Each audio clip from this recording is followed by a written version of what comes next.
오늘 이 시간에는 왜 극동의 작은 나라 한국의 교회가 이 시대에 희망이 되고 있는가라는 제목으로 함께 말씀의 은혜를 나누기를 원합니다. 오늘도 거룩하고 복된 주의 날, 특별히 맥주 감사주일에 주 앞에 나와서 예배드리고 또 온라인으로 함께 예배드리는 모든 성도들을 사랑하고 축복합니다. 옛날 같으면 농사를 잘 지어서 보리 추수를 마치고 맥주 감사주일을 지켜야 되는데 보리 농사 하시면 손 들어보세요. 하나도 없네요. 도시에서는 맥주 감사주일 의미가 별로 없습니다. 그래서 지금은 한 해의 절반을 감사하는 거다. 할렐루야. 한 해의 또 절반을 재도전하는 시간이다. 이렇게 우리가 맥주 감사주일로 지키고 있습니다. 여러분은 한 해의 절반을 어떻게 보내셨습니까? 저는 바삐 지냈습니다. 바삐 지내면서 엄청난 많은 은혜들을 저는 받았고요. 또 하나님 베푸신 놀라운 은혜 가운데 감격하며 그렇게 살아가고 있습니다. 우리 성도들도 그 감격의 대열에 함께 가고 있으니 놀라운 축복이 여러분에게 있었을 줄로 믿고 또 하반기에는 더 큰 은혜가 여러분에게 있을 줄로 믿습니다. 오늘은 감사주의를 말아서 좀 특별한 말씀을 좀 준비해 봤습니다. 그것은 우리나라의 쓰임에 관한 대한민국의 소명과 사명에 관한 말씀을 살펴보려고 합니다. 한국이라는 나라 별로 알아주지 않는 나라였습니다. 그러니까 2차 세계대전이 일어날 때 전 세계에 한국이라는 것은 있는지 없는지조차 모르는 그러한 나라였습니다. 그런데 이 조선 말이 되어서 선교사가 1885년에 이 나라의 인천의 제물포항에 도착했습니다. 이 나라의 선교사가 사실 들어오기 전까지 이 대한민국은 반만 년의 역사를 사실 가지고 있었습니다. 그러나 가장 가난한 나라였고 벌써 일본에 의해서 국권이 침탈되기 시작해서 1910년에 한일 합방이 이루어져서 나라가 35년 동안 망했습니다. 그런데 구한말 미국과 캐나다에서 한국의 선교사들을 파송해 주었습니다. 그래서 그 선교사들이 이 나라에 들어와서 복음의 씨를 뿌렸고 대한민국은 그때부터 신분이란 제도가 철폐되기 시작했습니다. 미국에 가서 보니까 신분이 중요한 게 아니에요. 태어날 때부터 운명 지어진 게 아니더라는 거죠. 그래서 누구든지 공부하면 하버드 대학에 가서 박사를 딴다는 걸 알게 된 거예요. 그래서 이 나라가 그때부터 이 생각이 달라지게 됐어요. 그래서 미국의 선교사들이 똑똑한 사람들을 출연해가지고 미국에 유학을 시켜서 박사를 만들고 오는 거예요. 그 사람들이 이화여대 총장, 연세대 총장 이렇게 단 거예요. 그들이 학교를 세우고 병원을 세웠습니다. 그래서 이 나라의 문명, 무지를 깨우쳐주기 시작했고 병든 자들을 고치기 위해서 병원을 지어서 대한민국을 살려냈는데 망하던 이 나라가 그들에 의해서 많이 이렇게 향상이 된 거예요. 전 세계 가운데 복음이 들어갔을 때에 그 나라의 최고의 실력을 가진 이러한 박사들 또는 그 젊은이들 그 다음에 의사들이 와서 그 나라를 전폭적으로 지은 나라는 대한민국밖에 없답니다. 그러니까 그때 당시 하나님이 이 나라를 사랑해서 얼마나 미국 사람들을 설득했는지 내 한 목숨 코리아를 위해서 바친다 그리고 왔다는 거예요. 누가 그러라고 뭐 얘기도 안 했는데 그들이 그런 마음을 가지고 이 나라에 왔던 거죠. 그래서 복음의 씨가 저 대동강변에 피 흘림으로 이렇게 뿌려지기 시작해서 대한민국이 저 북쪽에서부터 남쪽으로 또 남쪽의 중간에 인천에서부터 복음이 전해지기 시작했습니다. 그래서 이 땅에 복음의 씨가 뿌려지고 이제 2024년 139년이 지났습니다. 그런데 지금 어떠할까요? 1948년 2차 세계대전 이후에 수십 개, 한 80여 개국인가요? 수십 개 나라가 독립을 했습니다. 아프리카의 거의 대부분의 나라, 아시아의 수많은 나라들이 독립을 했어요. 그중에 우리나라와 함께 독립을 했던 나라가 필리핀, 싱가포르, 태국, 미얀마, 베트남, 몽고 이런 나라들이 그때 함께 나라가 처음으로 나라가 세워졌어요. 근데 이렇게 독립한 수많은 국가들 중에서 대한민국은 현재 이들 국가 가운데 가장 부강한 나라가 되었고 전 세계가 가장 부러워하는 그런 나라로 탈바꿈하게 된 것입니다. 대체 무슨 일이 있었던 것일까요? 그리고 지금은 사실 서양의 기독교 국가들, 영국, 독일, 프랑스 이를 비롯한 이런 스페인, 포르투갈 수많은 서양의 국가들과 이들에 의해서 넘어가서 인도양을 지나서 아메리카 대륙에 가서 미국과 캐나다와 이런 데를 이제 선교를 했는데, 이런 나라들 또 호주 나라들 비교했을 때에 전 세계 기독교 국가들이 전부 지금 쇠락의 길에 서 있고 거의 바닥 상태에 지금 유럽은 그렇게 기고 있습니다. 왜 그랬을까요? 그것은 동성애 법과 차별금지법을 받아들임으로 결국에 나라가 망하게 된 것입니다. 하나님의 창조의 법칙을 어기는 일들을 자행함으로 미국도 오바마가 백악관에서 동성애 자유날을 선포하며, 오바마도 동성애자는 말이 있어요. 뭐 정확하게는 잘 모르겠지만 거의 확실시 되는 것 같아요. 근데 어쨌든 그런 나라를 만들어서 미국도 완전 망해가고 있습니다. 그런데 대한민국은요, 전 세계 지금 나라 가운데 천국에서 가장 알려진 나라고 지금 천국에서 가장 주목한 나라가 돼가고 있어요. 이건 천국에 가시면 알아요. 왜? 대한민국 이 작은 나라가 이 마지막 시대에 하나님이 가장 눈여겨보는 나라, 하나님을 기쁘시게 하는 나라가 되어가고 있는 것인지 우리는 한 번쯤은 생각을 해봐야 되는 거죠. 왜 대한민국은 이 말세에 경제적인 복을 받고 있고 전 세계가 주목하는 나라가 되어가고 있으며, 특별히 이 전 세계가 이 선교사가 다 없어지는 가운데 대한민국만큼은 모든 나라에, 북한을 제외한 모든 나라에 대한민국 선교사가 다 들어갔습니다. 어느 나라도 대한민국을 싫어하는 나라가 없어요. 북한은 못 들어가서 못 들어가는 거고, 북한도 들어가려고 준비한 사람이 지금 얼마나 많이 준비를 몰라요. 작년에도 그런 분이 준비를 하고 있더라고요. 모퉁이돌 선교회 막 이런 데 있잖아요. 다 준비하고 있어요. 북한에 들어가면 어느 지방에 어디에 교회를 세운다 다 작정하고 지금 기도하고 있다고요. 그래서 이 전 세계에 들어가면은, 한국 가면은 지금은 그냥 코리아면 너무 받아주고요. 여기 몽골이나 그 위에 카자흐스탄 이런 나라가 보면 한국 언어를 그냥 배우는 것을 소원으로 생각해요. 동남아시아도 마찬가지고 아프리카도 그러고 유럽에도 지금 한국어를 배우는 것이 아주 그냥 유행으로 지금 이렇게 가고 있어요. 왜 이렇게 된 것일까요?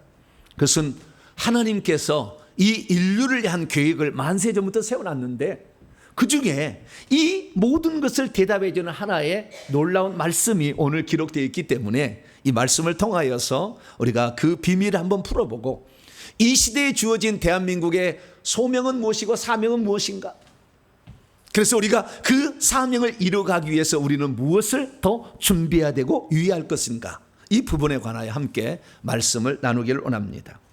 오늘 본 말씀은 어떤 말씀입니까? 셈의 하나님 여호와께서 복 주실 두 민족이 있다라고 하는 그런 말씀입니다. 셈에게는 5명의 아들과 자손들이 있었는데요, 그 중에 4대 후손으로 에벨이라는 사람이 있었습니다. 그 에벨에는 2 아들이 있었는데 벨렉과 욕단이라는 아들이 있었습니다. 왜 창세기 기자는 이 셈에게 5명의 아들이 있었는데도 불구하고 5명의 아들을 언급하지 아니하고 창세기 기자는 이렇게 기록을 했을까요? 셈은 셈의 4대 후손입니다. 에벨의 모든 자손의 조상이요 야벳의 형이라. 셈과 함과 야벳이 있는데 함은 빼놓고 셈은 에벨 온 자손의 조상이라 소개하게 주고 있고, 이 서두에 서두 셈의 가문을 소개하는데, 그러니까 야벳의 족속에 대해서 설명을 하고 함의 족속 설명을 하고 셈의 족속 설명을 하는데, 셈의 첫 어두가 어떻게 되느냐? 셈은 에벨 온 자손의 조상이요 야벳의 형이다. 함의 형이라고도 하지 않아요. 야벳의 형이라. 그에게도 자녀손이 출생하였다, 이렇게 소개하고 있는 것일까요? 우리는 이 셈에 대해서 좀 알아야 되는데요, 노아가 낳은 첫째 아들이 셈입니다. 셈, 함, 야벳이라는 세 아들을 낳았죠. 셈은 아르박사스를, 아르박사는 셀라를, 셀라는 에벨을 낳았으니 셈의 4대 후손이 에벨입니다. 그리고 다시 에벨은 벨렉, 스룩, 나홀, 데라, 아브라함을 낳았으니 에벨의 5대 후손으로 아브라함이 오죠. 그래서 노아의 10대 후손이 아브라함입니다. 우리는 이것을 봐야 되는데요, 오늘 주목할 것은 셈은 에벨 온 자손의 조상이다 라고 했다는 이 셈에 소개하는 서두의 이 문구가 그렇다는 거예요. 주목하라 이거 아니에요. 셈의 족속이 아브라함까지 쭉 이렇게 내려오게 되는데 이 중에서 가장 주목할 이유는 누구다? 에벨을 주목하라는 거예요. 에벨인데 에벨 온 자손이라는 것은 에벨의 모든 아들이란 말이에요. 원문에는 에벨의 모든 아들. 근데 에벨은 누구를 낳느냐? 에벨은 2명의 아들을 낳았다는 거예요. 하나는 벨렉, 하나는 욕단. 2명의 아들을 낳았다 이렇게 말하고 있습니다. 왜 이렇게 소개하고 있는 것일까요? 우리는 성경의 계보를 살펴보게 되는데 성경의 계보는 첫째 아들로 항상 이어지진 않아요. 그래서 우리는 이 계보를, 성경에 나와 있는 계보를 무슨 계보라 하냐면은 신앙의 계보, 믿음의 계보라고 합니다. 그러니까 누가 그 신앙을 이어받았는가요? 그래서 첫째 아들로 꼭 가는 게 아니에요. 셈의 아들을 보겠습니다. 여러분 성경책을 보세요. 셈의 아들은 22절입니다. 5명의 아들을 낳았는데요, 엘람, 아수르, 아르박삿, 룻, 아람이에요.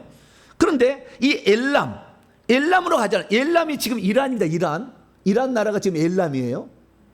그런데 이란으로 안 가고 아수라는 것은 지금 레바논, 지금 현재 레바논으로 가지 않았어요. 아르박삿으로 갔다는 거예요.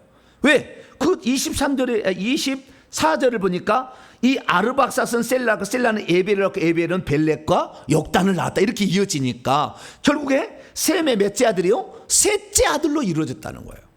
믿음의 계보가 셋째 아들로 내려갔다는 거예요. 그리고 내려가다가 다시 벨렉 내려가서 쭉 내려가다가 이 데라까지 내려옵니다. 데라 내려서 데라의 아들은 3명이에요. 데라의 아들이. 자, 여러분 성경책 11장을 보세요. 11장 26절을 봅니다. 11장 26절 시작. 데라는 70세에 아브람과 나홀과 하란을 낳았더라. 이건 순서를 기록한 게 아니에요. 역사를 그 밑에 다 조사해 보면은 데라는 70세에 첫째 아들 하란을 낳았어요. 120살에 나홀을 낳고요, 130살에 아브람을 낳습니다. 그러니까 아브람은 첫째 아들이 아니라 데라의 셋째 아들이에요. 다 나와요 밑에 보면. 그 믿음의 계보가 결국에 믿음의 계보로 이어진다는 거잖아요. 그래서 우리는 그 조상으로부터 핏줄을 가지고 태어났다는 것이 중요한 것이 아니라 믿음의 계보를 이었느냐라는 것을 살펴봐야 되는 거죠. 그래서 우리가 믿음의 계보를 살펴보게 되면 결국에 이 셈의 4대 후손이 에벨이고, 에벨이 둘 아들을 낳았으니까 벨렉을 낳았어요. 벨렉이 5대 후손이 아브라함이에요. 아브라함부터 시작해가지고 다시 또 시작해가지고 아브라함에서 다윗에서 예수님 이렇게 나와요. 그래 아브라함의 42대 손이 예수님입니다. 그러니까 지금 신앙의 계보는 이 에벨에서 벨렉으로 이어져서 아브라함 다윗으로 가서 결국에 예수님으로 같은 지금 현재 이스라엘이죠. 그 이스라엘 나라가 혈통적으로 신앙의 계보를 이어받았고 거기에서 메시아가 태어나서 인류를 구원했다라는 사실을 알 수가 있게 되는 것이죠. 그러면 하나님께서 셈을 소개할 때 셈은 에벨과 벨렉의 조상이었더라 이렇게 해야지. 왜?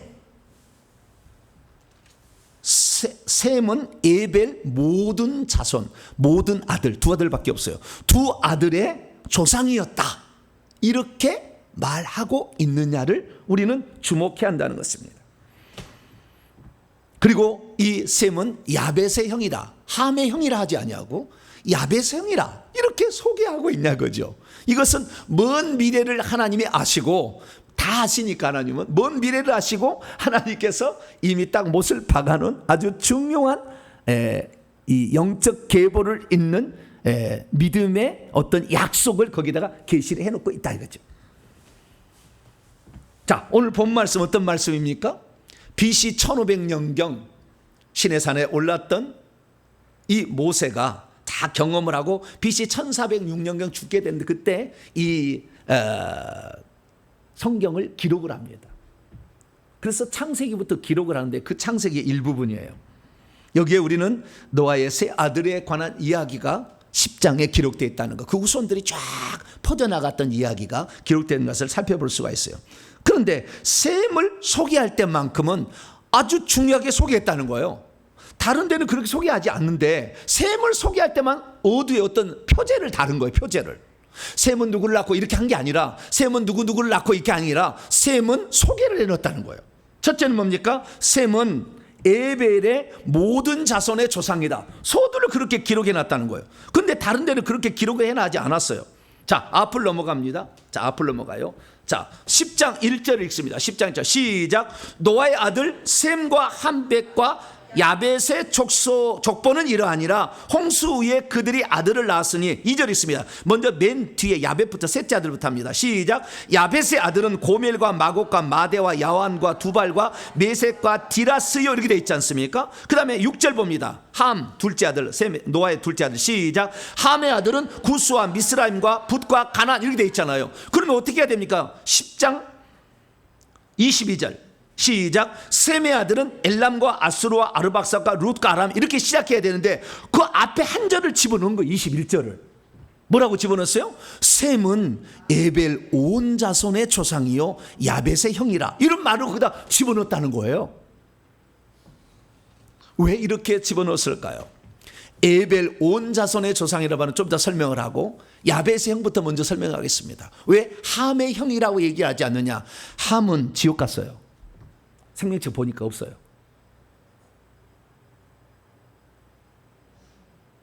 야벳은 지금 유럽인들을 가리키는 거예요.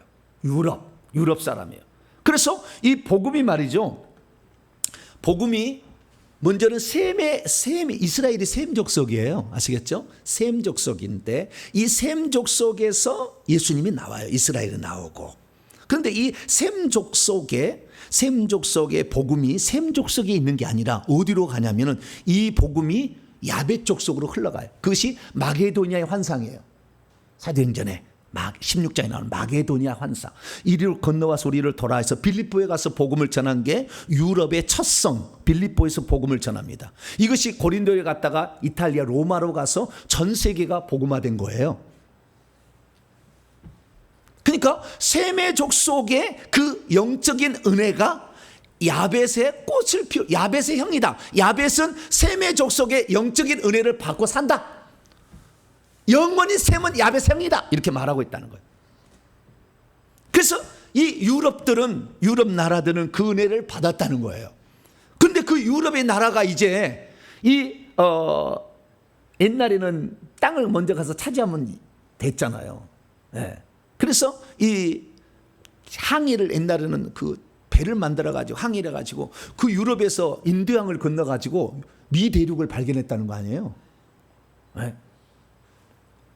그래서 그 미 대륙에다가 개척지를 세우고 나라를 세운 것이 결국에 미국이 되고 캐나다가 된 거예요. 그 다음에 그 영국, 프랑스 이런 데서는, 독일 이런 데서는. 그런데 이 스페인이나 포르투갈은 아래 남아메리카 가서 그쪽에 또 카톨릭 국가를 세운 거예요. 그래서 이 미국이나 모든 이 은혜들은 결국에 이 셈족 속에서 은혜가 넘어가는 야벳족 속의 후손이 미국이다 그 말이죠. 그래서 우리는 이 셈의 하나님을 믿어야 천국 가잖아요. 자, 그 앞에 또 보도록 하겠습니다. 9장입니다. 9장 26절입니다. 여러분 오늘 성경책 보셔야 돼요. 역사를 막 해야 되기 때문에. 자, 26절 시작. 또 이르되 셈의 하나님 여호와를 찬송하리로다. 27절까지 가나안은 셈의 종이 되고 하나님이 야벳을 창대하게 하사 셈의 장막에 거하게 하시고 가나안은 그의 종이 되게 하시기를 원하노라 하였더라. 누구 하나님을 찬양하여? 하나님은 셈의 하나님이라고 돼 있어요. 아브라함이 하나님 이전에 단 한 번 소개한 거예요. 하나님은 셈의 하나님이다. 노아의 하나님이라고 안 나와요. 단 한 번 나와. 나는 아브라함의 하나님 소개하기 전에 단 한 번 나와. 나는 셈의 하나님이다. 그래서 그 셈이 얼마나 믿음이 좋았는지 알 수가 있어요. 나중에 아브라함이 도망을 가가지고요, 자기 아버지 그 니므롯이 아버지가 섬기는 왕이 니므롯이 죽이려고 하니까 도망을 가서 셈의 장막에 거하다가 와요. 그 셈으로부터 그 신앙을 배우게 됩니다, 아브라함이. 그래서 하나님이 아브라함을 쓰는 거예요. 여러분, 누구를 만나고 오는가 중요해요.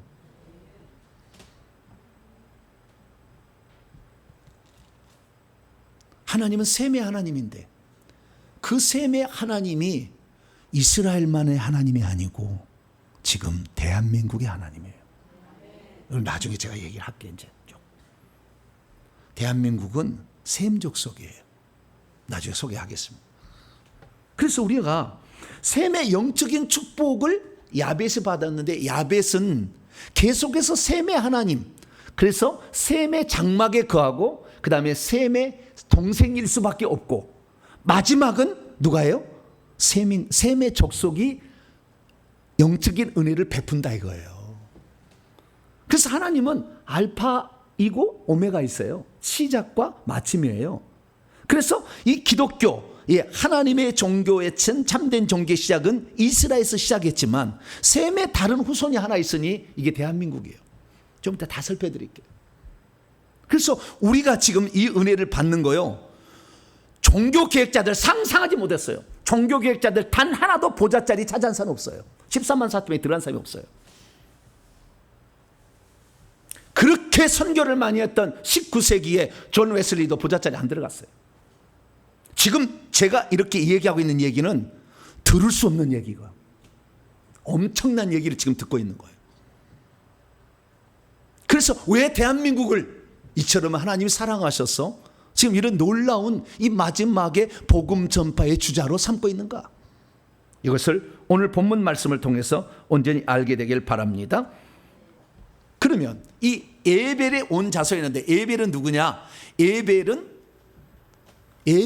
두 아들을 낳았는데 하나의 이름은 벨렉이라. 벨렉이란 말은 나뉘었음이란 뜻입니다. 뭐라고요? 나뉘었음, 분리됨, 이런 뜻이에요. 왜냐하면 그때의 그의 날들에 벨렉이 살았을 때에 세상이 나뉘었대요. 이 학자들은 모든 걸 추정해서 이것이 바벨탑의 언어 혼잡의 사건으로 이해하고 있습니다. 그때 세상이 나뉘었어요. 그런데 벨렉의 아우도 있는데 그 이름이 뭐라고요? 욕단이라고 합니다. 자, 욕단은 벨렉의 동생이었습니다. 셈의 아들 가운데 하나였는데, 이 벨렉의 시대에 사람들이 나뉘어져 가지고 이 그대로 남아있는 사람과 이동한 사람이 생겼다는 거예요. 떠난 사람이 누구냐? 둘째 아들 욕단이 떠났어요. 어디로 떠났느냐? 자, 성경 봅니다. 30절입니다. 30절. 창세기 10장 30절. 시작. 그들이 거주하는 곳은 네사로부터 스발로 가는 길에 동쪽 산이었더라. 어디로 갔냐면 동쪽으로 갔대요. 동쪽. 네. 여기에 동쪽이란 말은 히브리어로 케뎀이라고 합니다. 케뎀. 뭐라고요? 케뎀은 두 가지입니다. 가장 동쪽의 가장 앞부분을 가리키는 말이에요. 앞부분.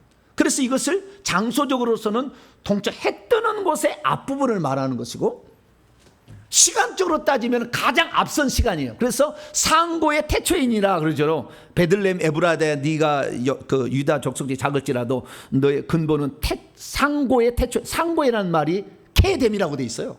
그게 시간적으로 가장 앞선 것을 가리키는 것이고, 장소적으로는 가장 동쪽을 가리키는 말이에요. 그래서 동쪽에 산이었다. 마운틴, 산인데요. 이게 하르입니다. 동쪽의 산. 그런데 케뎀에 수식어가 붙었어요. 하케뎀. 그 동쪽이란, 그 동쪽의 끝이라는 거죠. 그런데 여기에서 뭐요? 그들이 거주하는 것은, 욕단의 후손이 거주하는 것은 메사에부터 스발로 간다. 메사에부터 스발로 간다. 메사라는 말은 성경에 단 한 번 여기 나와요. 메샤라고 되어 있고요.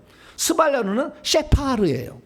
근데 이 단어 여기 단 한 번 나와요. 그래서 어디인지 몰라. 지금도 여기가 어디인지는 몰라. 이렇게 있는데 좌우지가 동쪽으로 갔다는 거예요. 근데 이 동쪽으로 간 사람들이 해 뜨는 곳으로 계속 이동을 했다는 거죠. 그래서 이 동쪽으로 이동을 갔는데 그때가 바벨탑 사건이 일어난 거예요. 바벨탑 사건은 BC 2357년에 일어났어요. 그때 동쪽으로 이동해간 역사들을 추정해서 수많은 학자들이 다 조사해 봤더니 그들의 가장 중요한 핵심적인 사람들이 우리나라의 평안도에 아사달이라는 것을 도읍을 정해서 나라를 세웠어요. 그 나라가 고조선이라는 나라예요. BC 2333년.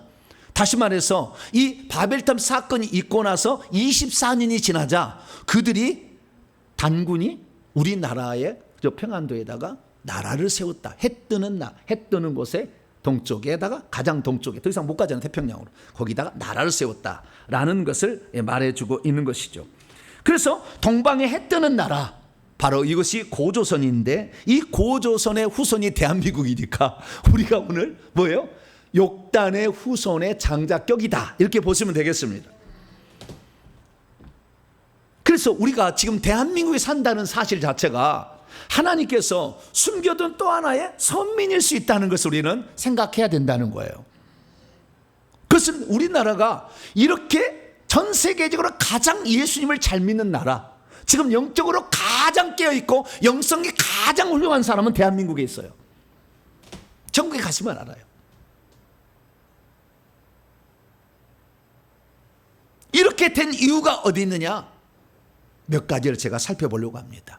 그래서 그것을 통하여 오늘 우리가 이 말씀을 듣고 있는 여러분들 다시 한번 깨어날 수 있기를 축원합니다. 우리 시대에 주어진 사명을 우리가 망각한다면 우리도 버림당한다는 거예요. 그래서 지금 우리에게 주어진 사명을 우리는 잘 발견하고 우리의 시간, 물질, 달란트, 은사를 주의 나라를 위해서 복되게 쓰는 성도들 되기를 축원합니다. 믿음이 없으면 창세기의 말씀에 주목하지 않습니다. 믿음이 없으면 셈은 에벨의 온 자손의 조상이라는 표제어에 대해서 주목하지 않습니다. 믿음이 없으면 셈은 함의 형이 아니라 야벳의 형이라고 기록한 창세기 기자의 의도를 알 수 없습니다. 믿음이 없으면 셈의 후손 중 야벳에게 영적인 은혜를 베풀어줄 후손이 벨렉 족속에만 있는 것이 아니라 욕단 족속에도 있다는 표제어에 대해서 주목하지 않습니다. 믿음이 없으면 벨렉 족속은 아브라함과 다윗의 자손으로 이어졌던 이스라엘 민족이라는 것은 알겠지만 욕단 족속으로 동쪽으로 이동하여 나라를 세우는 해 뜨는 동방의 나라 대한민국이라는 사실을 인지하지 못합니다. 믿음이 없으면 왜 지금 대한민국이 전 세계에서 가장 영성이 탁월하고 하나님께 쓰시는 사람이 많으며 하늘나라의 보좌자리에 들어가는 사람이 다른 나라에 비해서 엄청나게 많은, 정확히 말하자면 구약의 이스라엘 민족만이 대부분 보좌자리를 차지했는데 그 이후로 보좌자리 가장 많이 한 차는 대한민국이에요. 조사를 내가 해봤어요. 놀라운 사실이에요. 그러므로 우리들은 성령의 영감으로 기록된 이 창세기에 기록된 감추인 비밀이라는 것들을 온전히 깨달아서 민족의 안배를 통해서 마지막 시대에 하나님이 쓰시고자 하는 그 계획에 여러분들이 동참하심으로 여러분이 천국에 갔을 때 아름다운 천국집과 영광스러운 면류관을 얻을 수 있는 복된 성도끼리 간절히 바랍니다. 왜 한국교회가 소망이 있을까요? 그것은 서양의 모든 종교들이 이미 신앙의 쇠락의 길로 접어들었다는 것입니다. 우리나라도 쇠락의 길로 접어들지 않으려면 동성애 차별금지법 막아야 됩니다. 이거 못 막으면 끝납니다. 이것이 소돔과 고모라성의 멸망, 물로 심판 다시는 하지 않는다, 불로 한다는 거잖아요. 불로 심판은 소돔과 고모라 롯의 시대 심판인데 그 심판은 동성애에서 그랬어요. 망하는 겁니다. 우리가 끝까지 이걸 지켜야 돼요. 그래서 우리는 한국교회가 지금 마지막 하나님이 쓰신 이 민족 전 세계 복음화에 보르고 최첨단에 쓰시는 국가라는 것을 아셔야 됩니다.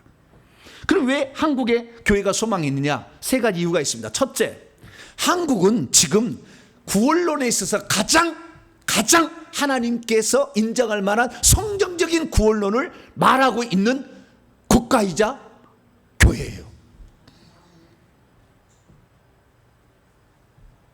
저만 이 회개해서 천국 들어가자 얘기한 게 아니에요. 우리나라에 유명한 교수들이 있는데요,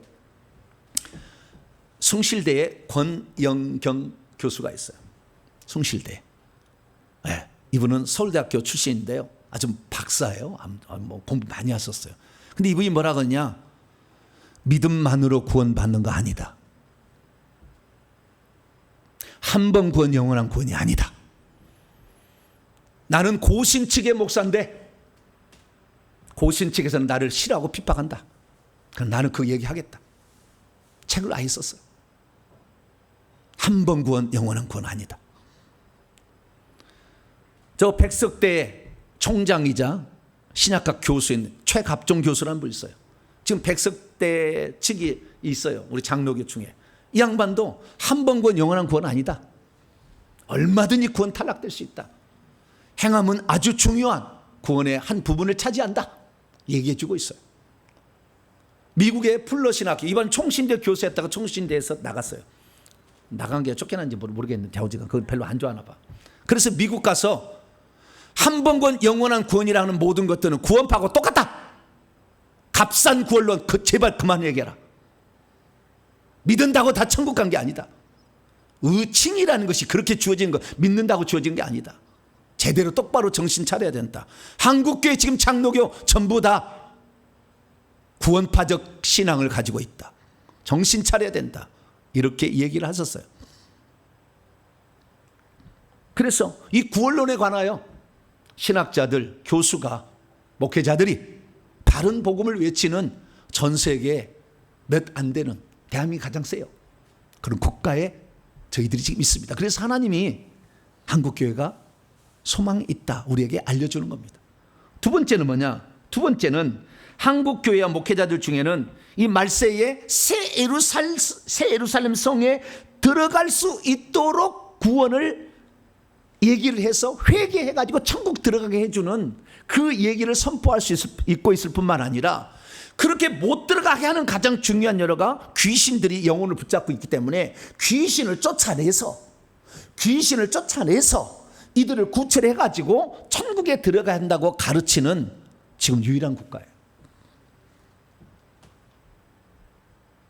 미국은 귀신 쫓아내겠어요? 안 쫓아내겠어요? 미국 귀신 쫓아낼까요? 안 쫓아낼까요? 미국 안 쫓아내요.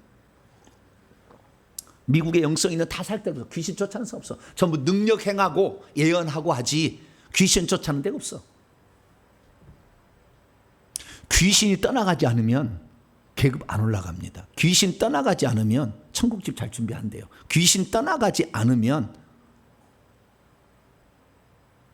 영적 계급 안 올라갑니다.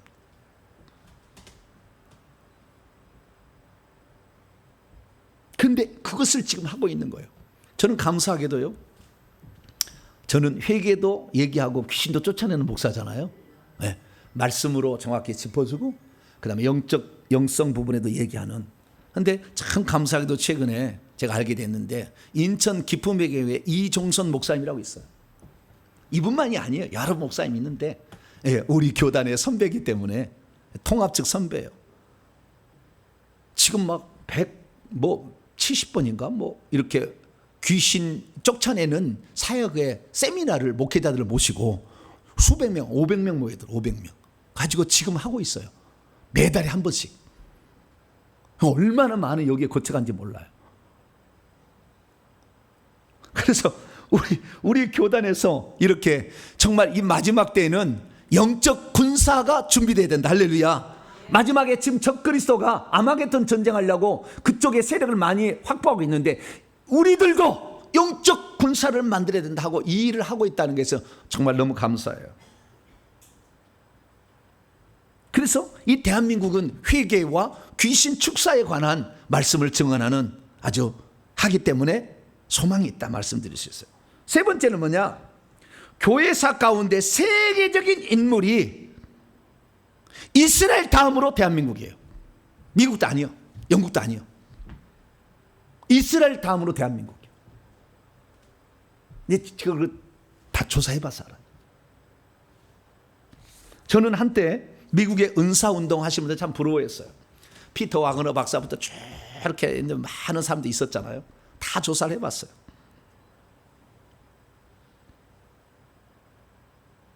보잘 자리 없어요. 아무것도 아니에요. 영적 계급이 낮아요. 기껏해야 대령이고 중령 그 수준이에요. 대한민국처럼 몇 별이 막 이렇게 있지 않아요. 말씀만 전해서는 별 하나까지 달 수 있지만 별 2개, 별 3개, 별 4개 달려면 귀신 쫓아내야 돼요. 예수님 하던 대로 해야 돼요. 예수님 하던 대로 해야 돼요. 그래야만이 하나님께서 그런 자를 들어 쓰셔요. 그래서 지금 미국 신사도 빈야운동 계열의 목회자들요 거의 생명책이 없어요. 아예 지워졌어요. 우리는 그 참 부러워했어요. 과거에 저도 참 부러워했어요. 야, 어떻게 저렇게 능력을 저렇게 막 던지고 막 여기 짚고 왔다가 막 던지고 막 그러잖아요. 네? 막 옷을 막 해버리면 막 한번 넘어가고, 야, 신기하다 막. 속지 마세요. 그러가 귀신 안 나가요.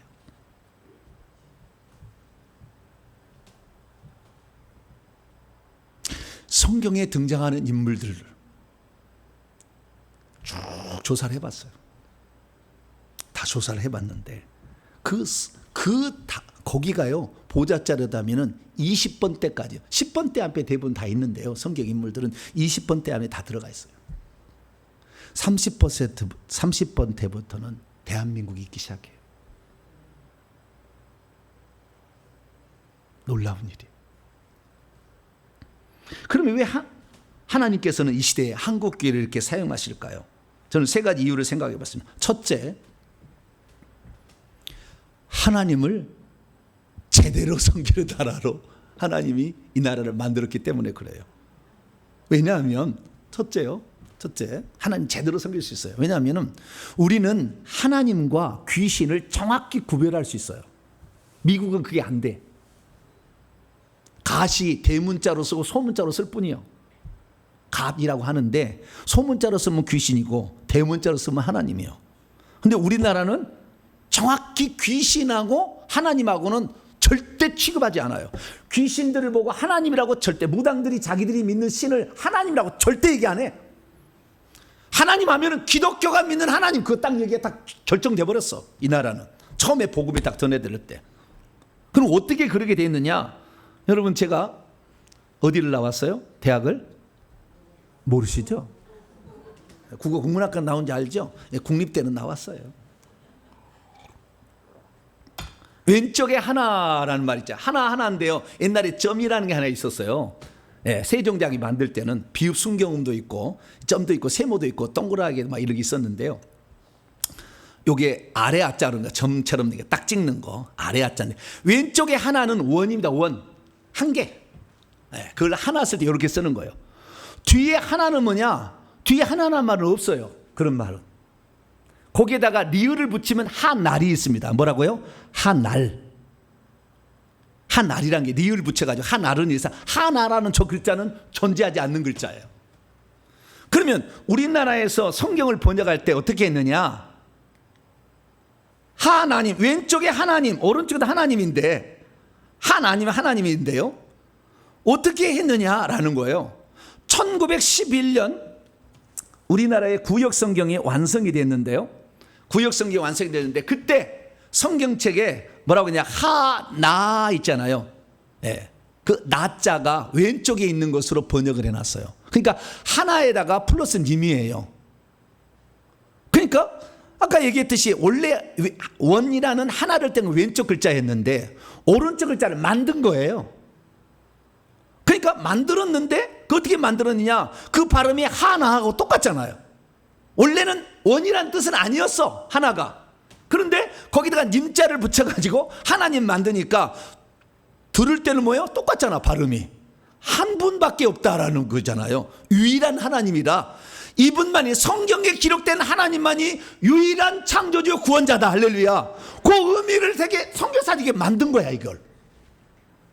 그래서 1933년에 맞춤법 통일안이 진행되면서 아래 아자가 떨어져 나갔어. 이 떨어져 나가면 이걸 으로 하든지 아로 하든지 둘 중에 하나예요.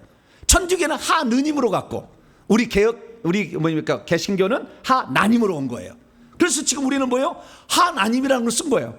그래서 성경에 기록된 그 유일한 창조주, 유일한 구원자는 하나님밖에 없다 그러기 때문에 어떤 종교에서도 이 하나님을 갖다 쓸 수가 없어.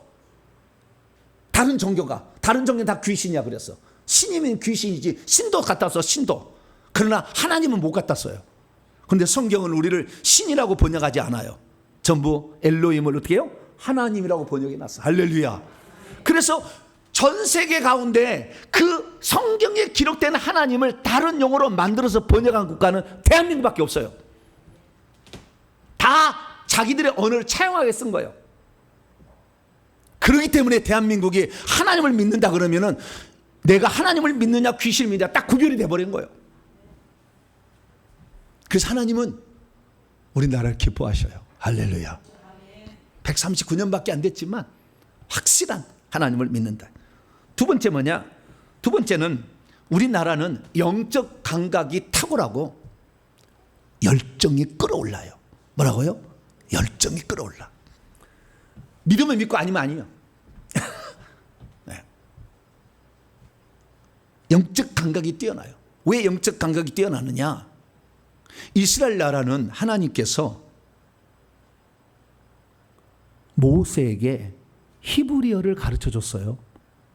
히브리어가 거기서 나온 게 아니라 하나님이 시내산에서 율법을 새겨줄 때 히브리어로 기록을 해줬어요. 그래서 이스라엘 사람은 언어를 알게 된 거예요. 언어를 알고 있는 거예요. 히브리어는 천국의 언어입니다. 천국에 가면. 그래서 하나님이 그거 알려준 거예요. 그래서 그 언어로 성경을 기록했어요. 그래서 그들은 말로 유전하면은요, 한 몇 대 가면 틀어져 버려요. 우리가 말 따먹기 해서 말 뒤 전달하기 딱 하면 맨 뒤에 가면 똑같이 하면 똑같은 말 안 해. 문장을 하면은. 그러듯이 이렇게 말로 전달하면은 잘못될 수 있어요. 그 욕단족은요, 하나님이 벨렛 족속이 아니었기 때문에 모세도 한참 뒤에 나왔잖아요. 우리가 언어를 나중에 스스로 개발하는데 우리는 그림 언어를 개발했어요. 욕단족은 무슨 언어? 그림 언어. 그것이 한자어입니다. 한자어는 동의적 언어라고 다 나와 있습니다. 원래 고조선이 가지고 있던 언어예요. 그런데 이것을 함족 계열인 차이나족, 진화족에게 뺏겨서 진나라가 차이나예요. 그래서 그 나라에 빼앗겨 버렸어요. 그래서 우리나라가 언어가 없어졌어요. 근데 원래 언어는 뭐예요? 그림 언어야. 그래서 한자 속에는 성경 창세기 1장부터 11장 이야기 다 있어요. 제가 창세기 강의 얘기했어요. 쫙 있어요. 그 언어를 빼앗겨 버리고 말았어요. 언어를 빼앗기는 바람에 구전으로 전하다 보니까 이 영적인 이 사실을 잘못 전하게 되고 귀신이 와서 틈을 타는데도 그것을 구별을 못한 거예요. 그러나 영적인 것을 추구하는 데 있어서는 타의 추정을 불허해. 왜냐하면 대한민국의 무당은 작두를 20개 30개 탄 사람도 있어. 작두를 깔아놓고 거기에 막 달려가. 작두를 깔아놓고. 작두 하나 탄 게 아니라. 그런 영상 봐보세요. 유튜브에 많이 있어. 전 세계 작두 일을 그냥 배지 아니하고 발을 입고 걸어간 사람 대한민국에 없어요. 왜? 그 정도로 영성이 강했다는 거예요. 종교심이 강했다는 거잖아요. 그런데 그것이 바뀌어가지고 오늘날에는 뭐예요? 하나님을 믿는 신앙으로 가니 얼마나 제대로 믿겠어요. 할렐루야. 영적인 세계, 생명책을 떠들어봐. 하나님 이 땅에 낙원일 때 어떻게 보낸지를 다 알아버려요. 대한민국 사람. 전 세계 그런 사람 없어요.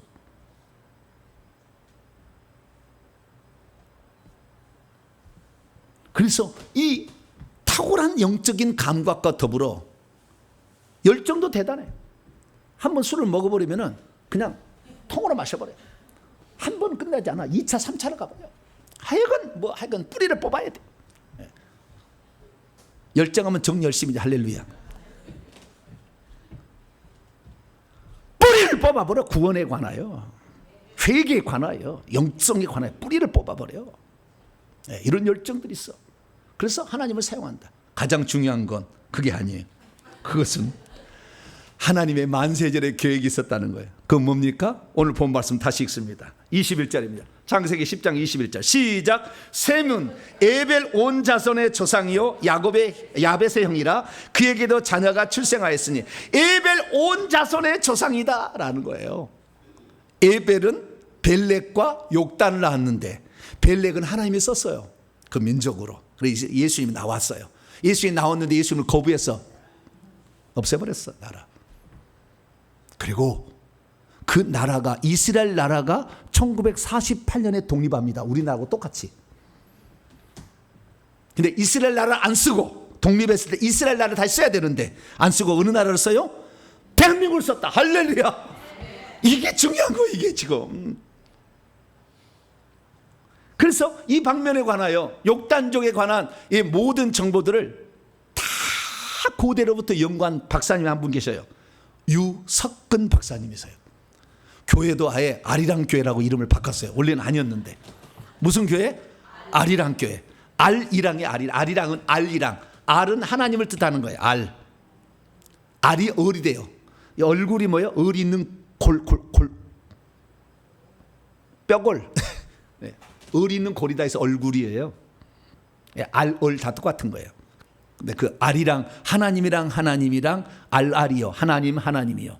알이랑 고개로 넘어간다. 그래서 동쪽으로 고개를 넘어와서 고조선을 세웠고 그 후예가 대한민국이다 라는 것을 모든 자료로 다 파헤쳤어요. 그래서 책을 써놓은 거예요. 여러분 우리는 아리랑 민족 사서봐요. 집대성한 거예요. 그냥 뼈저리게 느껴. 그래서 다 설명할 수는 없고. 자, 그래서 우리가 어떤 민족이냐? 욕단족의 후손으로서 그 핏줄을 갖고 있다가 그런데 하나님을 잃어버렸어. 그래서 무당이 그냥 우리나라를 지배하고 있었는데 영성은 아주 강했어. 아주 그냥 작두를 타고 막 쫙 하고 있었어. 그러던 중에 선교사가 와가지고 하나님이라고 번역을 하는데 이것은 성경에 기록한 하나님하고 귀신하고 다르다. 이거 귀신이었구나. 버려. 할렐루야. 하나님, 유일한 하나님, 할렐루야. 한 분 하나님을 섬기자. 그래서 그때부터 마음을 먹고 한 분 하나님을 섬기니 하나님이 그냥 빡 드러나기 시작했어. 할렐루야. 귀신이 그냥 막 정복이 당해 그냥. 네. 지난주에도 어떤 선교사님, 미국 선교사님 오셨는데 그분은 미국에 살다 보니까 별로 죄질 일이 별로 없나 봐요. 귀신을 이렇게 몸에 다 이렇게 안수를 해보니까 아픈 데가 없네. 고문을 안 당하는 거예요. 혀만 조금 좀 고문을 당하고 고문을 안 당하는 거예요. 그래서 제가 그러면 이렇게 깨끗한 사람들은 천국도 갑니다. 마음이 청결한 자는 하나님을 볼 것이며. 그러니 천국 오늘 주님이 허락하시면 뭐 제가 하겠습니까? 주님이 허락하시면 천국 갑시다. 손 탁 얹었어요. 뭐가 보입니까? 천국인데요. 할렐루야. 바로 천국 가서 예수님 만나서 사명 듣고 자기 천국에 가서 베드로의 안내를 따라서 천국지 가서 1층 보고 2층 보고 여기까지 바라에서 왔어요. 어찌 이런 일이 일어나요? 이런 일이 어떻게 일어나냐고. 그걸 칼빈이 해봤겠어요? 웨슬레가 해봤겠습니까? 조나단 에드워드가 해봤겠습니까?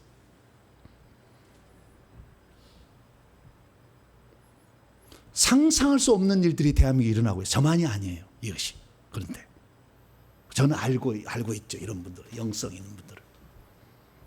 그래서 우리는 지금 대한민국이 전 세계 가운데 가장 많은 보좌 자리를 차지하고 전 세계 가운데 영권이 가장 강한 사람들이 지금 대한민국에 있어요. 영의 나이가 구약의 이스라엘 민족 다음으로 대한민국에 많아요. 영의 나이가 높은 사람. 그런 상태에 지금 있다는 걸 우리 아셔야 돼요. 그래서 제가 이 영적인 세계를 들어가 보고 깜짝 놀라는 거예요. 이것을 어떻게 설명할 수 있느냐? 하나님은 알파 오메가 되시는구나. 먼저 이스라엘 쓰신 하나님이 1948년 이후에는 대한민국을 쓰시는구나. 할렐루야. 왜? 셈의 하나님인데 셈은 에벨 모든 자손의 조상이다. 그렇게 말하고 있으니까. 그래서 우리는 이 시대에 대한민국에 주어진 사명을 우리는 깨닫고 이 회개를 전하고 귀신을 쫓아내는 이 놀라운 특권을 잃어버리면 안 돼요. 미국에는 그렇게 영성 있는 사람이 있어도 귀신을 쫓아내는 사람이 없으니까 계급이 떨어져. 그리고 귀신인지 성령인지 잘 구별을 못해. 그들은 가시 소문자 대문자 차이밖에 없어. 그러나 우리는 하나님 하면은 반드시 성경에 기록된 하나님, 할렐루야. 다른 거 끼어들 수가 없어. 어떤 종교도. 하늘님만은 거기 안 돼. 하나님이어야 돼, 할렐루야. 네. 그래서 우리가 그 하나님을 섬기고 있으니 대한민국 교회가 이 엄청난 지금 이 일들을 가져가고 있기 때문에 우리는 지금 깨어있는 대한민국 사람을 깨워야 될 줄로 믿습니다. 성도들을 깨워서 이제는 천국 들어가게 하는 이 회개와 천국 복음을 전파해야 될 줄로 믿습니다. 대한민국 교회에서는 그래서요, 이렇게 대한민국에서 영성 있는 자들을요 함부로 정죄하면 안 돼. 조금 하면 무슨 직통계신이 2단이 3단이 전대해가지고 아무도 힘을 못 쓰게 했어요. 나를 가르쳐준 선배님도 나를 드러나지 말게 하라 맨날 그래. 왜? 정죄하니까. 저는 약간 간이 좀 배박해 나왔어. 나도 언제 될지도 몰라. 그러나 나는 오늘 끝났다 할지라도 성경대로 전하자, 할렐루야. 오늘 끝난다 진리의 말씀을 전하자, 할렐루야. 오늘 끝난다 할지라도 참 구원을 전하자, 할렐루야. 전하고 있습니다. 그래서 저는 하나님이 저를 유튜브를 보는 분들 또 우리 성도들이 저를 보호하시고 저를 지원해 주시면 제가 목회자들 잘 양육해서 우리나라 사람들이 다 천국의 세루살렘 성의 주인공이 되고 아름다운 천국 집을 지어갈 수 있도록 그 훈련시키려고 합니다. 그 일에 여러분 기도해 주시고 저를 좀 보호해 주시고 이렇게 해서 마지막 시대의 사명을 저를 완성하는 저와 여러분 되시기를 간절히 바랍니다. 거룩하신 하나님 감사합니다. 대한민국이 어떤 국가인가? 왜 이 마지막 시대에 하나님 쓰시는 것인가? 숨겨둔 또 하나의 선민이었습니다. 주여, 저희 나라를 통하여 천국 들여보내주는 구원론을 잘 전파하고 귀신의 고통당하는 자들을 건져낼 수 있도록 주님 인도해 주옵소서. 우리 주 예수 그리스도의 이름으로 기도하옵나이다.